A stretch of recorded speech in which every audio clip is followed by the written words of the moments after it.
Hello there. So, quick update on the Rick Barrett Katana project that I have going on. I decided to use some fittings that I got from Josiah Boomershine, and basically they are a really nice, well patinaed Suba and Fuji Kashira that match the Suba pretty well. The Suba has a single Mitsudome carved on it. I know I say that wrong. And then some Manuki with my lovely Zaz on it as well. I'm going to show some photos in just a moment.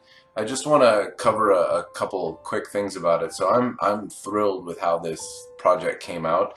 The fittings are really fantastic, right? So I had a Suba that I had a Damascus Suba or folded steel blank of a Suba that I got, long story, some time ago. Then I sold it, and the gentleman that I sold it to, who I've done a lot of business with over the years, great guy, sold it back to me because we ended up haggling back and forth, and I ended up with it back in my hands after I sold it.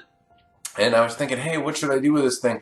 And I ended up sending it to Josiah to have finished off. And frankly, he did a really amazing job.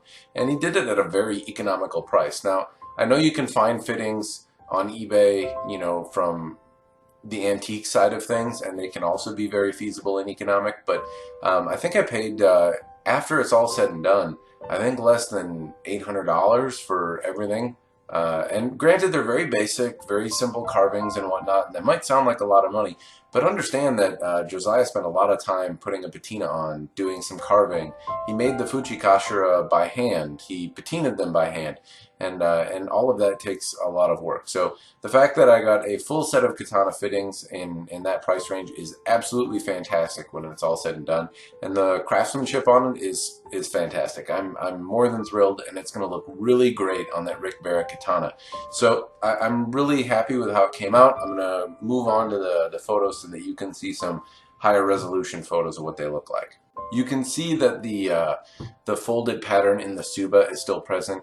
The Fujikashira Manuki are not made from the same folded steel, but they're still patinaed in the same way, so they match very, very well, and they're going to go very well together. It's a very plain, very simple, basic theme, simple Matsudome, carvings in it, but you can still see the texture on the Suba, which is great. It gives it a little bit of depth and character. And you can see here, this is the blank that I sent to Josiah to get worked on.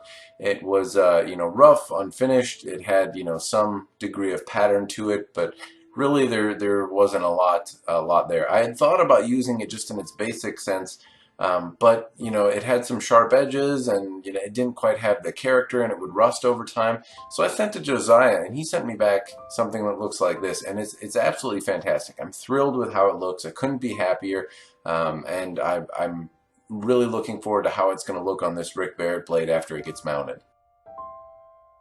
If you're finding this series interesting, like, subscribe, say something. I hope this information is relevant and useful to you.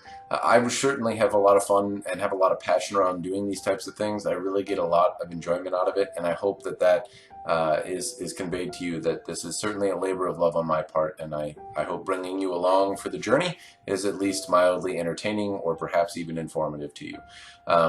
The next steps for me are to send this blade off and have it mounted, and that's kind of where honestly I'd like some advice from the community and YouTube at large. So if you have any suggestions for me in terms of what you think it should look like, given the katana you saw in the part 1 video and this the fittings in the part 2 video, how do you think it should look? What color saya? How should the saya look? Any frills, zaz? What do you think would look good? My intention is probably to end up selling this blade at some time, so granted I can't make a crazy My Little Pony katana that only one person would like.